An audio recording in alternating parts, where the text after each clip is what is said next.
Good morning. I'm Kim Brooks. I'm the Dean at the Faculty of Management at Dalhousie, and I'm really excited to get a chance to join you this morning. It's snowing where I am, so let me suggest that you settle in and enjoy the show and snow and get ready for a great conversation. I'd like to begin by acknowledging that we're in Mi'kma'ki, the ancestral and unceded territory of the Mi'kmaq people, and the broad theme of the conversation we're going to have this morning is around the topic of embracing diversity, which jumps off, I think, from the territorial acknowledgement. Let me start just by saying something else about the kind of Promise Scholars label for the chat this morning. That's an initiative that we started, wow, about a year and a half ago here, really at the impetus of our students who came to us and said, we go to Dalhousie and we attend programs in the Faculty of Management, and we've noticed that you haven't done the job you should be doing to bring and include Indigenous and Black students into the programs, and especially African, Nova Scotian, and Mi'kmaq students. And we looked at our data, which we didn't need to because their observations were already obvious, and realized that in fact there was a substantial gap for us in including Black and Indigenous students. And then we did what we do in universities, which is look for great ideas by going back to see who had great ideas that we didn't implement. And we found a report done by Kevin Hewitt and Amy Bombay here talking about how we could provide more robust supports for students, Black and Indigenous students. And the result of that was the development of the Promise Scholars Project, which has financial supports for students, but also tries to think more seriously about what we need to do in universities to create a robust and inclusive platform for students as they go through our programs. And then when we stopped, we thought, like, we think of ourselves in the context of our own universities. So for me, the context is Dalhousie, but students don't think of their experience that way. They're students that are going to university. And so we reached out and partnered with all 10 of the business schools and programs across the region, and all of us are in this project together. And so today, this is brought to you by SMU, CBU, and DAL collectively, but that's what a big part of the project is. How can we work together to better support the aspirations of our Black and Indigenous students? And I'm joined by Mary Beth and Alfred, and I'm super excited to get a chance to have a conversation with the two of them. They're two people whose work I've admired for a long time. And so I'm gonna introduce them to you and let them say a few words to you about who they are and what they're up to. So maybe I'll start with you, Alfred. Awesome. Thanks, Kim. Thanks for inviting me to join today and to talk about embracing diversity. Dal and these universities are now starting to pay closer attention to this issue and this opportunity, and I'm glad to sort of contribute, however possible, to this discussion today. As Kim said, I'm Alfred. I immigrated here from Ghana when I was 6 years old. Grew up in Port Hawkesbury in Cape Breton, and then moved to Halifax in high school, and went to St. Mary's University. And during my time at St. Mary's, I started a business, and along that journey, I ended up, in a room with AFN chiefs, Assembly of First Nation chiefs, and ministers, negotiating and working together. And during that time, I learned a lot about Canada, and I learned a lot about the inequities in Canada, and that has sort of inspired me and informed my journey today. And I'm now the founder of Tribe Network, a social enterprise supporting Black, Indigenous people of color pursuing entrepreneurship and innovation in Canada. And so, yeah, really looking forward to the discussion today with Kim and Mary Beth, and hope to have awesome questions and comments come in from the viewers today. Thanks for having me. Thanks, Alfred. Mary Beth, let me turn it over to you to say a few words by way of introduction. Sure. Thanks, Kim. And I'm also very happy to be here this morning, despite it being 8:30 in the morning and an early start to the day to be online. So I'm calling in from my home in Unama'ki, Cape Breton in Sydney. And I work here as the Purdy Crawford Chair in Aboriginal Business Studies at CBU. I've been the chair holder at CBU for almost 5 years now, but I've been working as part of the project collaboratively between Member 2 and CBU for almost a decade. It's been a long time coming. So I'm really glad that I'm able to, share some of what we've learned over the years. And I'm glad to see that my alma mater, one of my alma maters, Dalhousie, is also getting involved in this conversation. I feel like I'm in this really unique kind of position because right now I am a PhD candidate in management at SMU. I'm working at CBU. I went to Dal for engineering. I've been kind of all over the province in all the different schools. So I have a unique perspective, I think, to add to the conversation. Thanks, Mary Beth. Yeah, you're kind of an awesome example of what we're talking about, where, institutions, we act like somehow we're singular, but of course, for the people in them, they're incredibly networked, especially in this region. So let me start with a question, and Mary Beth, I'm going to throw it to you first. But, people say this is a time of unprecedented change. You hear that a lot. There's this demand and it's sort of an imperative for greater inclusion. I mean, does that strike you as an accurate description of where we find ourselves? And I know you were going to ask that question. No, I don't. I mean, so the response that I gave to that question last week was, I think there's definitely lots of changes going on locally, especially in Canada, in Nova Scotia. I think there's lots of really interesting, necessary conversations that have started happening relatively recently. And I appreciate, what Alfred said about, meeting with AFN, hearing, learning about Canadian history from the AFN chiefs and realizing, as an immigrant, that's not something that is part of the dialogue most of the time. And so on the one hand, yes, I think there's lots of changes that are happening on the equity and diversity front, and some of the language is changing. But at the same time, when you listen to chiefs and Indigenous people who have been doing a lot of work to try and raise, awareness about the equity issues that have existed in Canada for the last, 150 years. No, this is not, this is not an unprecedented time of change. It's just a continuation of a lot of hard work that's been ongoing that is hopefully starting to get recognition. But I think the other piece I had mentioned in my other response was I've started studying history and management and looking at textbooks over the years. Every single introduction, whether it's in the introduction or the foreword or wherever, there's always this statement of we are in a time of unprecedented change. And that's been the same for the last 50 years of textbooks. There's this perception that we're in this unprecedented, time of changing business. And really, I don't know that it's unprecedented. Yes, change is inevitable, but I don't know that it's unprecedented or unique at this point in time. Maybe it is. I hope it is, but I'm not convinced yet. What do you think, Alfred? Yeah, I mean, I think Mary Beth raises a great point in terms of the issues we're grappling with today when it comes to racism and whether systemic or individual. These are issues that have been around for a very long time. And for example, George Floyd's death last year, a lot of people were shocked and were like, wow, isn't that an incredible event? And we need to change and we need to do things differently. But it's police brutality is something that has been happening for decades. And, there have been outcries from community, 20 years ago when Rodney King had the same situation. So yeah, I think COVID probably just allowed us to listen and to see things that we've been ignoring. And so in that sense, I think the change is that people are starting to truly pay closer attention to these injustices, but they're not unprecedented. They've been happening for decades. So did you want to jump in, Mary Beth?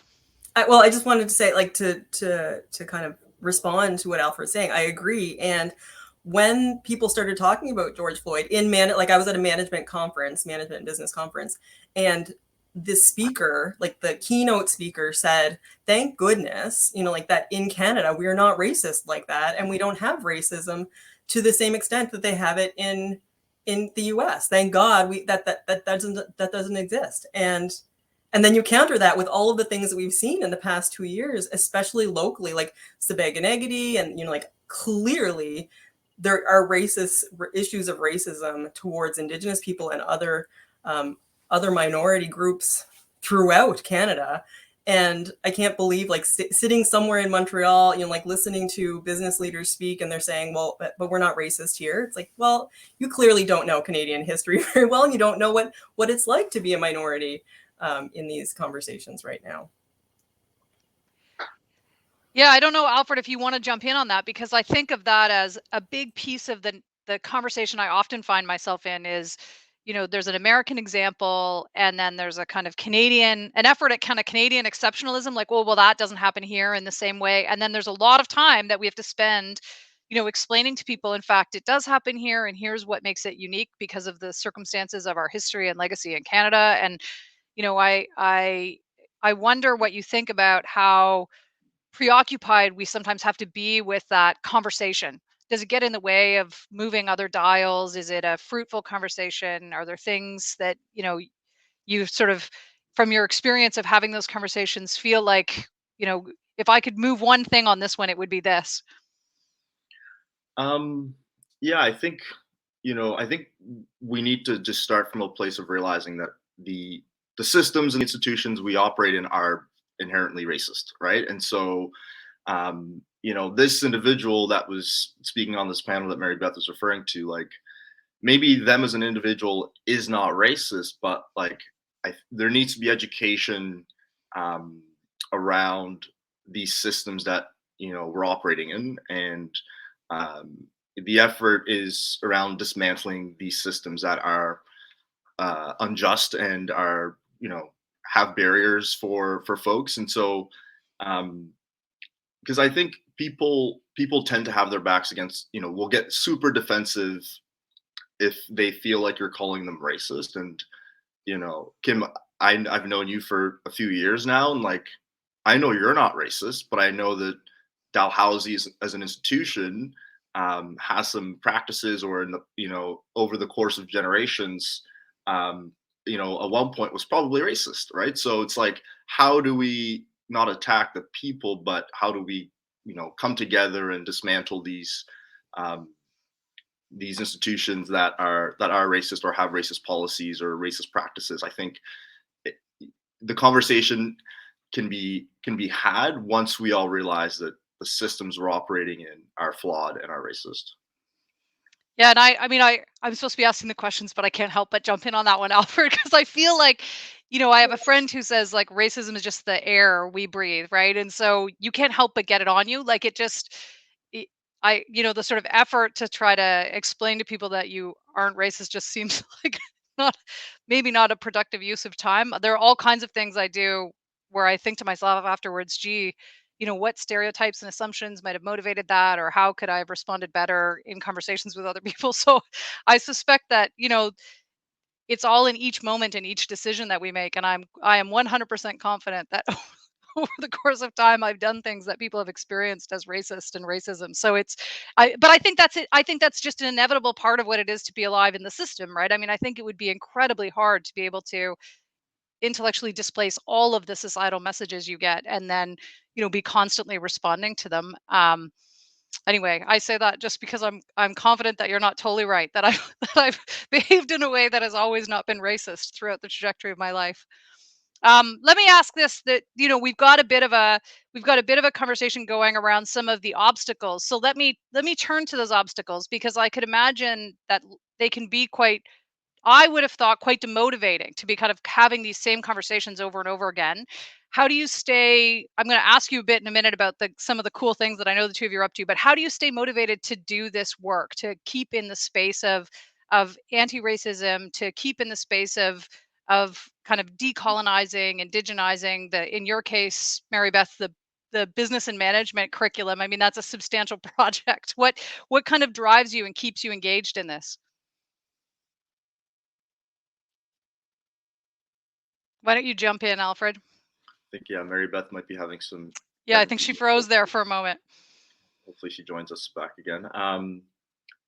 I obviously there are lots of people that have been um, fighting for change for years, and some of those people inspire me.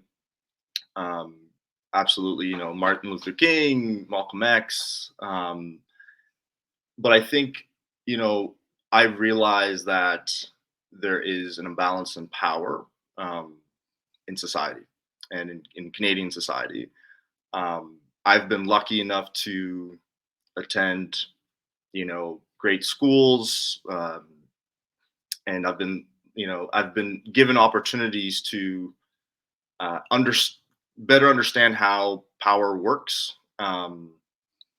And so for me, what motivates me is like I've had an incredible amount of access to opportunities to create change, and how do I how do I invite my peers? How do I invite um, folks who I know want an opportunity to be a part of this change?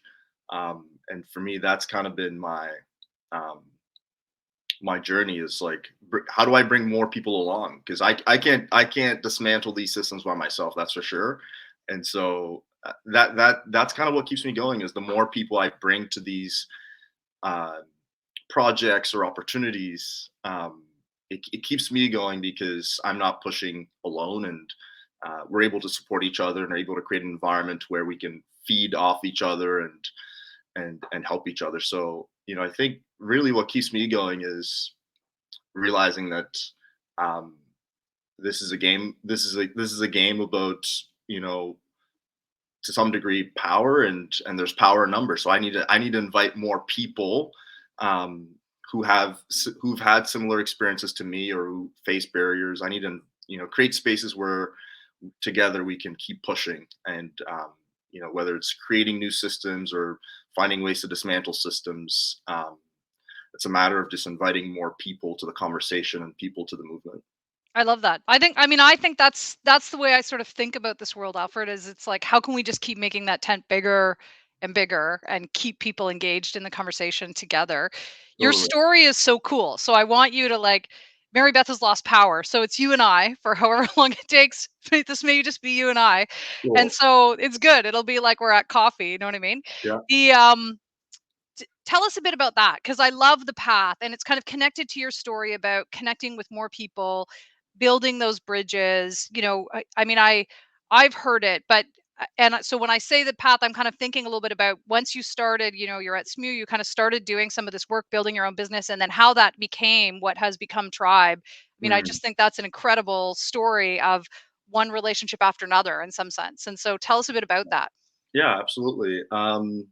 I guess I'll give a few examples of um, spaces that I've been in, and I've been able to sort of influence and create this, new opportunities or new movements. And so I joined the PM's Youth Council uh, well 2.5 years ago, and when I went into that opportunity, I was very much advocating for greater youth engagement. So if the government is rolling out youth programs, policies, before we roll it out, before we just, implement things, how do we get youth to be a part of building and creating these things that we're, you know, creating for them? So an example is years ago we were in a youth council meeting and they said, we want to develop this youth digital gateway.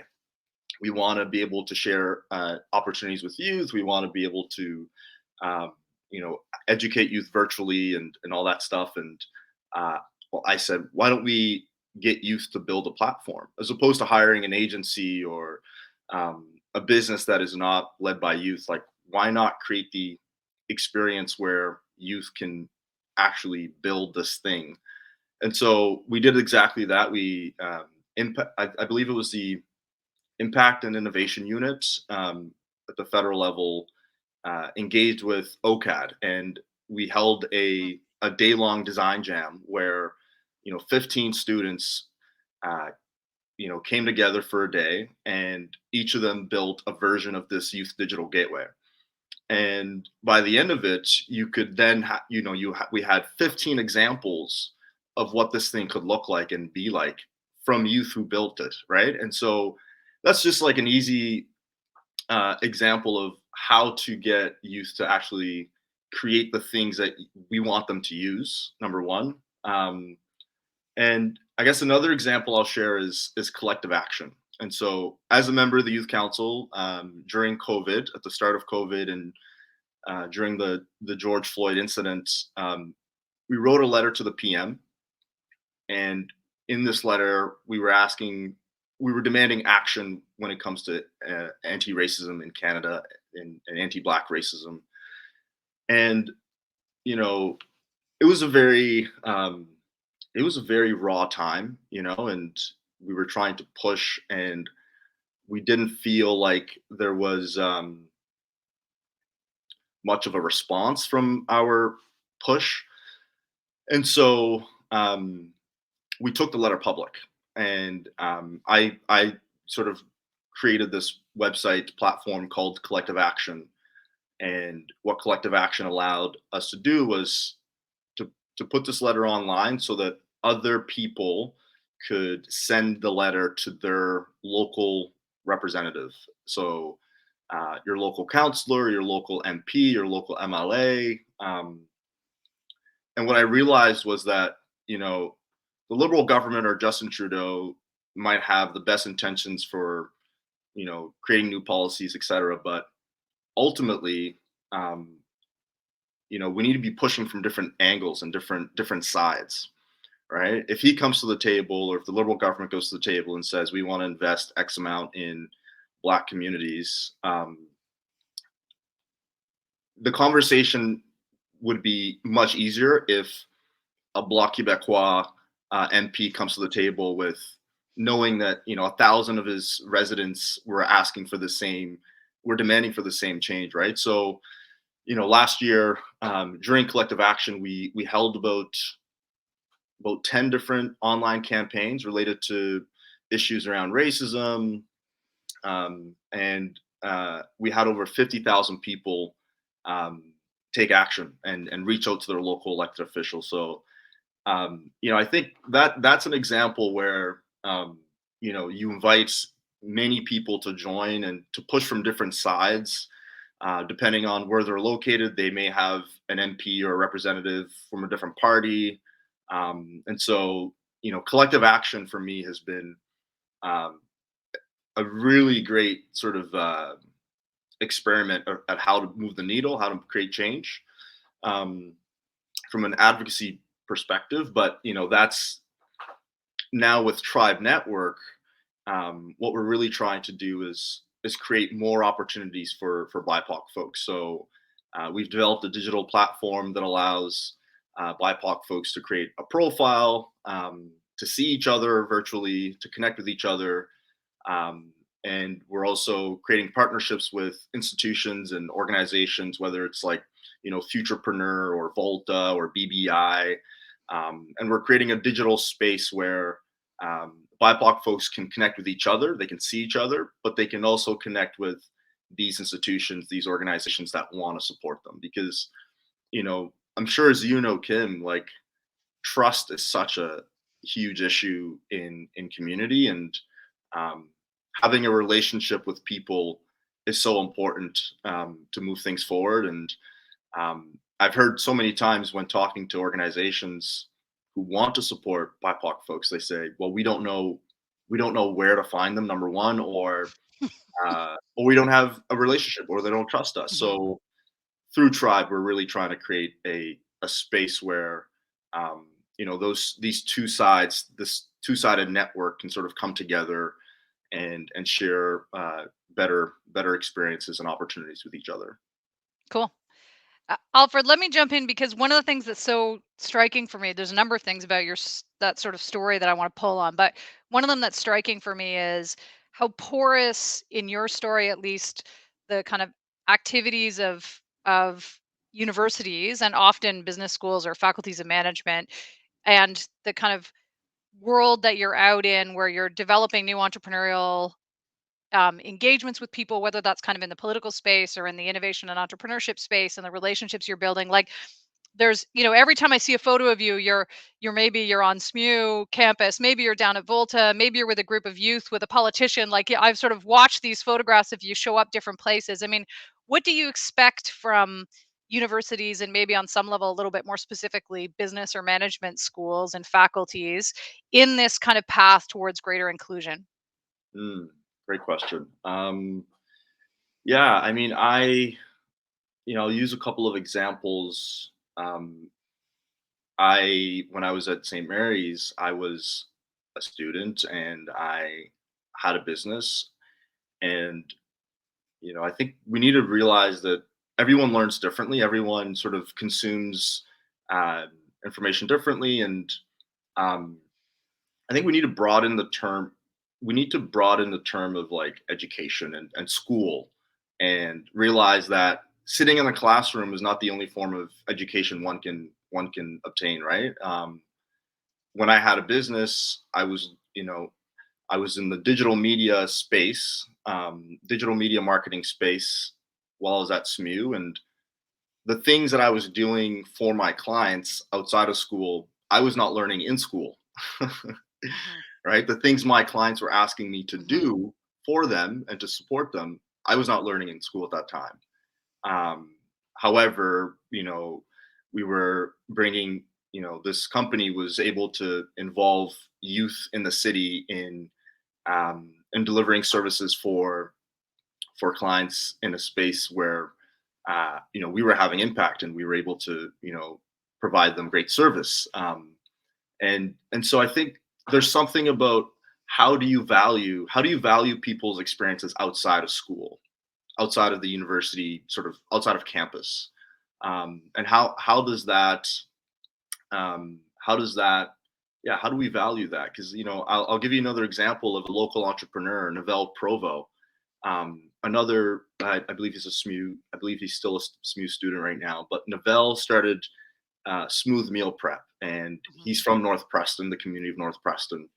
And Novell is now running a $1 million business, hiring people within his community, giving them access to jobs, creating a safe work environment. And I would argue that in a way he's educating his community on sort of stepping out of their comfort Hmm. zone, or taking risks, supporting each other, etc. So I think, how do we value that? And like that is a form of, I think that's a form of education that we currently don't value as well as we ought to.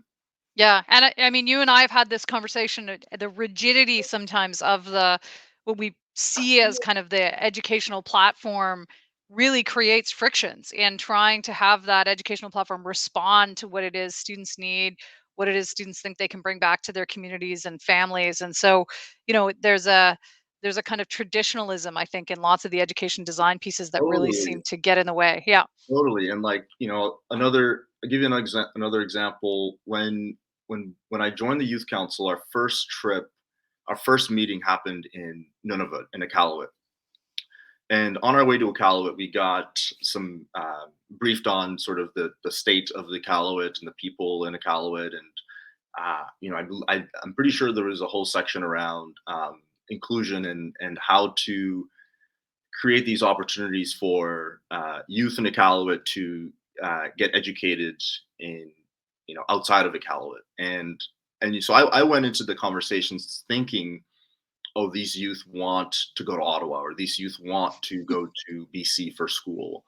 And you get there and they're telling you that they they just want to keep their culture alive. You know what I mean? Um, and so, the conversation flips and it's like, okay, how can we meet these people where they are and Mm. support the vitality of their community now, as opposed to taking them away from their community and expecting them to thrive in a foreign environment, right? So I think there's also probably thinking around how to meet people where they are, Hmm. whether you have someone living in a First Nation reserve or in a rural community, because in the example of Novell, like Novell cares a lot about his community and wants to bring value to his community, wants to support his community, and right now that's getting in the way of him getting a formal education. Yeah. Right, so Yeah. it's like, what are we valuing? And I think there's something there, and we've talked about this, Kim, and I really enjoy talking about it with you because you get it, right, in terms of doing things differently and meeting people where they are and valuing their lived experience. Hmm. I know. I think that too. Like there's a piece that absolutely clicks for me. That's about how do we not, as any of us, how do we as people not think we always have all the right answers and try to figure out what somebody else's right answers are and then provide the space for them to really flourish. Welcome back, Mary Beth. Mary Beth, how are you? I said racism is the air we breathe, and then you were gone. It was like, it might be, but there was no power in that air or something. But anyway, welcome back. Thanks. We've covered a few topics, but your timing is good because maybe we can shift. We've talked a bit about some of the relationship, I think, between universities and the broader kind of business, innovation, entrepreneurship communities.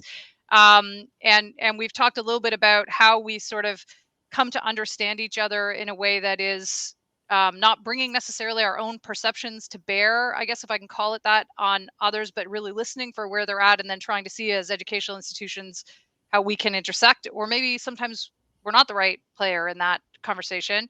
Let me ask you this. You don't have to jump in on this. We can leave Alfred on the spot for another minute while you take a breath. But what does it mean in this era, I think, to be an inclusive business leader? Like, what kinds of things do you want to see from leaders that you work with, or do you expect of yourselves as people who serve as leaders in the various projects in which you're engaged? Yeah, I think, I mean, to the point that you were, the point that you were just making, I don't expect anything much, but I hope that when I go into a room with business leaders, that when they ask questions, they're listening, like actually listening for answers. Especially like the air that I breathe is reconciliation and like the TRC and all the rest of that. So yeah, I hope that when somebody asks me a question, I genuinely want the answer and they're not expecting they don't anticipate what the answer is in advance. And then when they don't get it, they just aren't interested anymore, because I run into that sometimes. Yeah. So I think what I would expect most from leaders is this willingness to ask hard questions and listen to the answers and get into a dialogue about what different perspectives might see when they're in these conversations. And I should add, that's what I appreciate most, Kim, about being like invited into the conversations that you have at the law school and like law conference and like the developing scholars in that realm is like, I think there's a lot to learn from other disciplines and other perspectives that I don't necessarily get access to do on the daily basis. So I appreciate those opportunities. Jump in, Alfred. Yeah, I'll jump in. I think a lot of the inclusive leadership, for me, comes down to what I mentioned earlier around power and like how do you get that balance of power? And I know, Kim, obviously the scholars program, this initiative came from the students, and it started with you creating a space where your students could actually share with you, what they were observing as well. And so, rather than you sort of leading this thing on your own or thinking you had all the answers, empowering your students to inform what this thing could look like, or this thing to even exist. And I think a lot of it comes around, for me, it's like, yes, I have some level of power. And when I'm meeting with, let's say, a corporation that has more power, it's like, how do you balance it out? Or if I'm meeting with youth and working with youth, like how do I give them sense of having the ability to influence something? I think it really comes down to just seeing everyone as having the ability to be a leader as well. Cool. So let me take us now more squarely kind of into the, what we'd like to see in the inclusion space in the broader business and management communities. And Mary Beth, I'll invite you to take issue with the question. So, what is it about how we do business in some sense that you think needs radical reform? And you can riff a bit on what I mean by what is it that, that how do we do that? What does it mean to be doing business? I think we can talk a bit about what that actually means. And so what is it that you'd like to see as a change in the way we do business? Yeah, so I mean, again, back to the email conversation, I guess, that we had a few weeks ago when these questions came forward and were presented. Not that I take issue with the question of like, how do we do business? But I do think it's assumed, right? Like, because I'm in a business school, because, like you and I, Kim, have had conversations about, like what needs to change at a university and whatnot. I think that's an important dialogue to be in. And I also really want to challenge you to like, what does the we mean? Because for me, is it inclusive? Is it exclusive? Is the we the school, the business school? Is it you and I, Kim? Right? Like, make change in the world. We could do amazing things, like, Mary Beth. Who's the we? So yeah, that's what I took. Not that I took issue with it, but I just think it's important to be clear. And the example that I gave when we were having this question posed earlier was when I sat down with Bertie Francis talking about, like language and the importance of Mi'kmaq language and why we have to translate law from Mi'kmaq into English as opposed to vice versa. It's in part because a lot of the nuance around language is lost when you're doing the translation. And there's different forms of we. I mean, I'm not a Mi'kmaq speaker, but what I've been told is there's different forms of we. There's the we inclusive and the we exclusive. And so when you ask that question, it just kind of like was a bit of a trigger for other questions of who are we talking about when we're talking about the group dynamic of who needs to change. And is it the business school that needs to change? Is it Atlantic Canada business schools that need to change? Is it the business leaders who are engaged? Like who is the we? Yeah. Alfred, do you want to jump in on that? I don't know how to. That was I'm now thinking like, holy. Yeah, that's a very that's also bringing up a lot of questions and thoughts for me too. I mean, okay, so from the black experience around reforming business, or if you look at the data, Black folks, they don't have as many businesses. When you look at sort of the data, their businesses are not as successful. And, in the last year, I was doing some work with the Senate, and we're doing some research on the barriers that Black entrepreneurs face. And a lot of it actually came down to generational wealth. And because of, the injustices and systemic racism we've been alluding to, they don't have the same. It's not a level playing field. And so, I don't know. I don't think I don't have the answer. But I really like what the way Mary Beth framed her answer in terms of who is the we. And yeah, I don't know. Well, and I mean, sometimes I worry that, like people, when they ask me these questions, I'm coming across as being super negative and just problematic. Like you're not offering any solutions. And so as you're talking, I'm thinking, well, as a concrete example of how I might think of what we do business and how it's changing. I mean, when Purdy Crawford, who was on the Shannon School of Business Advisory Board 10 years ago, he posed a similar question. So to Terry Paul, Terry, what is it that we need to do as the Shannon School of Business Advisory Board to change and make things better for member two when they're doing business? How do we, as an advisory board and a school of business, support you? And Terry's response was like, we need more students who are going to be trained in the complexities of doing business on First Nations lands, whether that's Indigenous students or non-Indigenous students. From the perspective of member two, we need more people who are trained to, like, come into these spaces ready to move forward, as opposed to coming into these spaces and then it's the responsibility of member two to train them and do all of that work. And I use that as a positive example, because Kim, you're the Purdy Crawford Chair as well. And I think that the reputation that Purdy has had is that he did ask really hard questions and he followed through on them, right? When he heard the answer, he actually tried. I mean, that's the result is we have a chair in Aboriginal Business Studies at CBU, and we're focused on recruitment and retention and mentoring and all these things that Chief Terry said we needed. And then we started collaborating to work together in this space to find new solutions, address some of the problems, identify barriers, and all that type of work. But I've been asked that question by lots of people. They don't take the same approach as right. Chief Terry and Purdy would have. Yeah. So I'm going to shift, if it's okay, and take a couple questions from the audience, because we have about 15-ish minutes.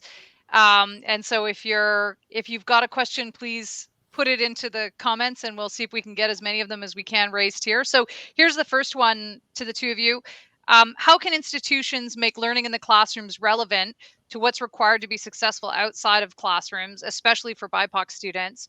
And how can students be made part not only of the conversations around EDIA, but also the solutions they can propose?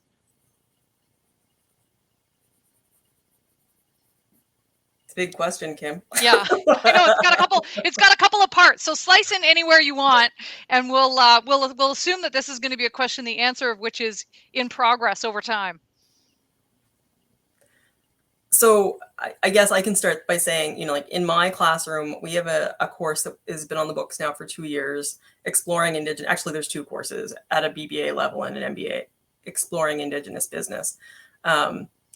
And what I try and do is encourage students to ask whoever they are. The first thing is, who are you? What is it that you understand about reconciliation? I mean, it's more than just, why are you in this business? Like, why'd you take this class? but who are you, and what is your, how do you make sense of reconciliation? How do you make sense of your identity as a Canadian person? And what is it about your Canadian identity that matters to you when you're coming into a business scenario? And that's, for me anyhow, the jumping off point to start conversations. Because I mean, this year, the students in my class, basically all of them said, oh, citizenship is just something that, is a lens for sometimes it matters and sometimes it doesn't. And I was like, no, like if we didn't learn anything from the pandemic, it's like citizenship is complicated. And because of citizenship, you have a lot of rights. You have a lot of, things that you have access to that, can control what you do and what you don't do and how you engage with other people.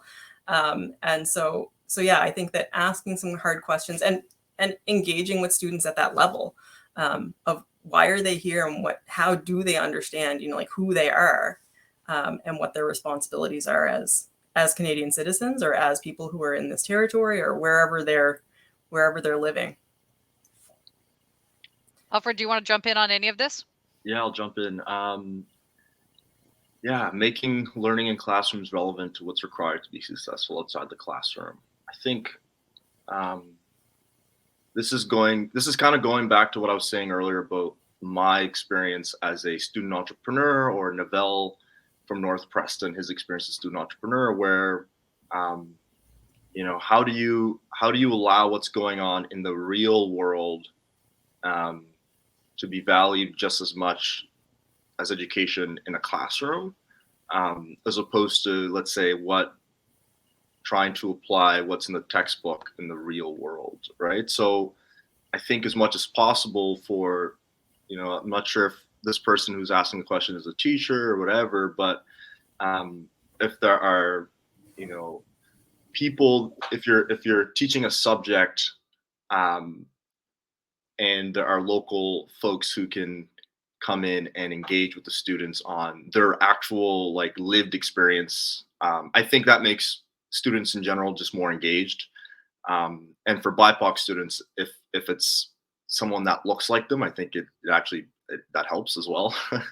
um, and in terms of how can students be made part of not only the conversations but also the solutions they can propose, it's a matter, back to even the digital gateway example. It's create a challenge, create a criteria or a framework around a challenge, and allow the students to literally build a solution together. So I think that's kind of my thoughts on that question. Cool. Thanks. So I'm going to turn and ask the next one. And I think actually your answers have, the conversation so far has offered, I think, at least a bit of an answer to this. But let me ask it squarely. So how can white people be strong allies in EDIA work? And I'm thinking there, Alfred, you've talked about your work, I think, with Senator Colin Deacon. And Mary Beth, you talked a bit about Purdy Crawford and the influence and partnership that he offered in different ways. Are there kind of more sort of other thinking that you might want to make, sort of consolidate in terms of responding to this question?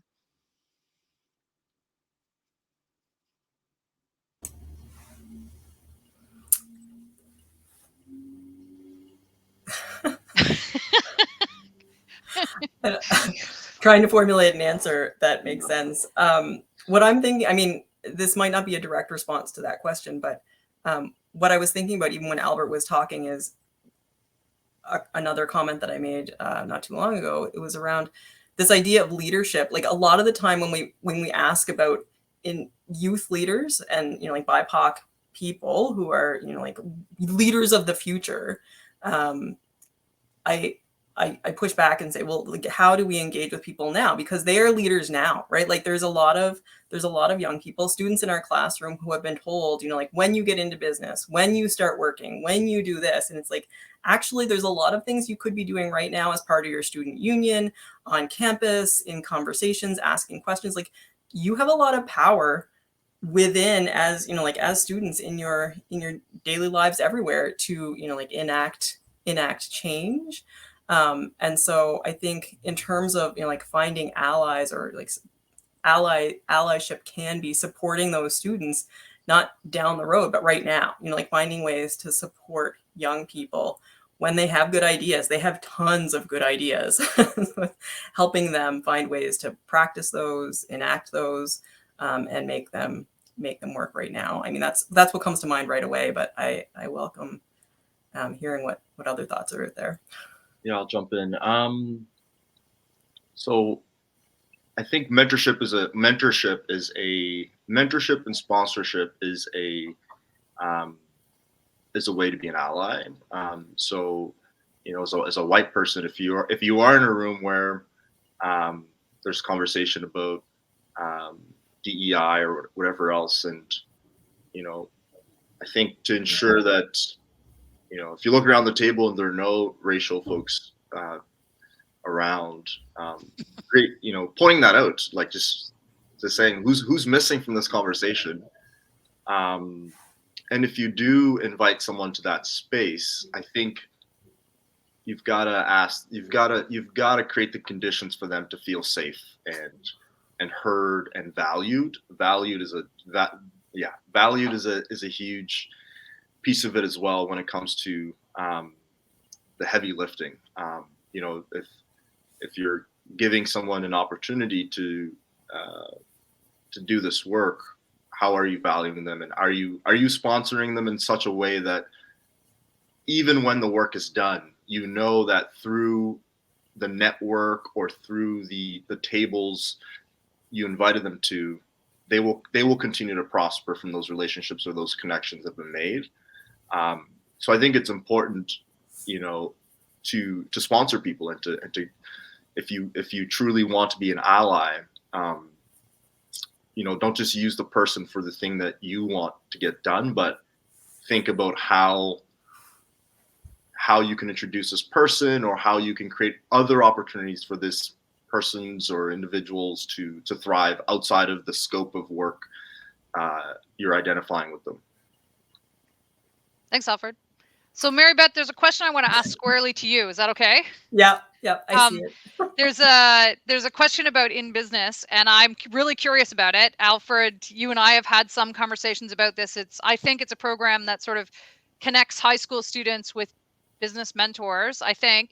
And so I'm really curious too about, do you think it's making a difference? Maybe tell people a little bit what it is first, and then tell us what you think around making a difference. Sure.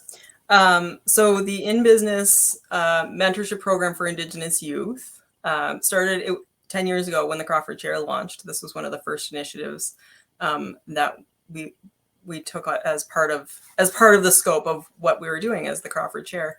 And it started out just a Nova Scotia-based program. So between MK, the province of Nova Scotia, and CBU and Member 2, we launched this mentorship program where, I mean, Keith Brown was the one asking the question, but the question is around, like, well, we launched it to create and connect Indigenous youth with mentors, Indigenous people who have also gone through business education and become business leaders in various areas. And so it started out with 30 students the first year. It eventually, the biggest we were was a national in business program, and it had over 200 students participating. And now it's back to being a very small regional program because of funding. And the question of, like, has it had an impact? Absolutely, unreservedly, yes. I would say it has had an impact on the lives of the students who were involved in that program. Many of them who were involved, like, for multiple years, 2 and 3 years in high school, who were, like, given coaching before they applied for university around, you have to take academic math. If you want to go into university at all, you have to take academic math. They introduce them to different concepts around business, and, like, a lot of the things that we would cover in an intro to business class. And I think one of the biggest challenges that we've run into, and actually 2 challenges that we run into that program, is one around the metrics for success. So somebody who advised us in the early days said the problem is going to be business people want to see a quarterly turnaround, right? Like, they want to see they've invested money in this program, and then the next 4 months, in the next 8 months, in the next 12 months, we want to see what the turnaround is. And you can't do that with high school students, right? Like, it's a long-term vision that we're trying to enact here. So it became really difficult to communicate, like, what the investment in students was going to be and what the turnaround was going to be. The second thing that has become a challenge is, again, with these silos of business schools versus science versus, like, university programming overall, everybody wants to have these Indigenous students in their program, right? We want to have them in business. We want to have them in law. We want to have them in science. We want to have them in nursing. There's just not enough students right now to, like, fill all your programs statistically so that they're representative of, like, what's going on. And you have students dispersed all across the country, a lot of them in rural areas, who don't want to leave their homes. And so yeah, it's a really complicated question, but I think one of the second challenge that we had with in business is people said, well, if they're not going into business and they're only going into science, or they're going into business in 4 years' time, or whatever it is, it's not seen as a success. So our metrics are wrong. Our metrics are the problem. And how do we measure success? And is it a head count? Is it on an individual level? And what time frame are we looking at when we're measuring it? I would say 10 years in, absolutely, we've, like, changed the lives of so many students who have come back to us and said, like, I wouldn't have gone on to university. I wouldn't have gotten this job. I made connections with my mentors and my peer mentors, and it's changed, like, my life. But people who are funding the program don't necessarily take that as evidence of success in the same way that they might count numbers, count heads. So we're at the end of this session, which is, at least I know with the 2 of you, won't be the end of the conversations we're having, but it's the end of the conversation we're having with this particular group of people. I'll give each of you a minute just to see if there's anything else you want to make sure you say before we sign off and get into the rest of the snowy morning, or in your case, Mary Beth, at least morning with some power. Alfred, any last words? I mean, last words, I would say, for folks who are leading the Atlantic Scholars program, thank you for engaging in this work. and I would take some of what Mary Beth just mentioned in terms of like, are we wanting to, fix something in the short term, or this is really about a transformation and a systemic change. And so I would just invite folks who are having these conversations to think about the long term, to have a long term view on these programs or these opportunities, and yeah, I mean, I think there's so many thoughts I have that have been spawned from this conversation, but this is just the beginning. I think we're still scratching the surface as to what it means to be in an inclusive institution, inclusive society, and a lot of it's gonna be around unlearning and dismantling things that we are currently valuing, and asking folks who aren't in these spaces how they would like to build things, or how would they like to feel in a space, and what are the conditions that are going to be required for them to thrive in these spaces. So I think, Ken, we've talked about what that might look like, and how to engage the people we want to impact in building what this thing actually looks like. So I think thank you for inviting me. Thank you for creating the space, and look forward to seeing how this project and how these institutions sort of progress over time. Thanks, Alfred. Mary Beth. So I think the last words that I would add is, again, as the same as Alfred, thank you. I appreciate, like being able to have this conversation. Unfortunately, I got kicked off, like halfway through, so I missed. I'll have to go back and watch what you actually said and see how it ties in with what I was thinking. But I think what I'd leave with is saying, like one thing we say often at CBU is to act locally and think globally.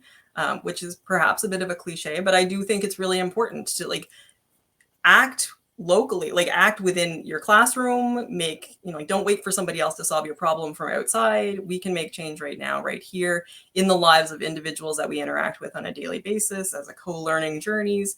And then, whatever the implications of that are, they'll scale up globally if we keep doing it the right way in our local conversation. So. All right, so let me with you guys. let me thank the two of you for sharing a coffee with me this morning, and let me thank the audience for joining us, and also for folks who took the time to add things into the comments section. We haven't been able to follow the comments while we've been talking to you on this panel format, but we will take a look through the comments as it's over. I hope everyone goes out and has a great morning, and we look forward to seeing you at the next one of these. Thanks, everyone.